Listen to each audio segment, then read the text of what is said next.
Now, types of set. We have different types of sets. We have finite set and infinite set. A set is said to be finite if all the elements in that set can be listed. A set is said to be finite if all the elements of that set is said to be known.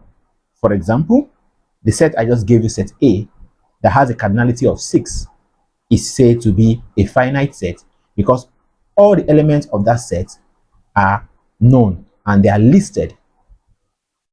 While a set that all the elements are not known is said to be an infinite set. So I shall give you examples of finite set and infinite set. For example, members of a club, they are said to be finite sets because you can count all the members of that club or members of the family. Once all the members of that family are known, for sure, members of the family are said to be known. Or numbers of books in the library, you can count them. So all these are referred to as examples of finite sets. Infinite sets refers to elements that are unknown.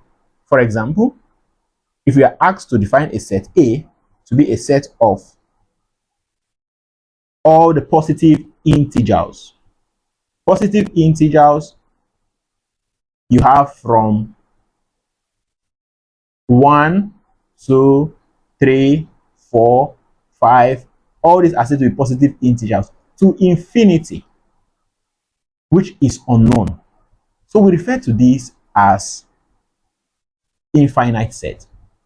Or if you are asked to count the grains of sand in the world, these are things that you cannot count. So we refer to them as infinite set. So a finite set, just like I said, is a set that all the elements of that set are known and can be listed. While an infinite set is said to be a set that all the elements of that set are not known and cannot be listed.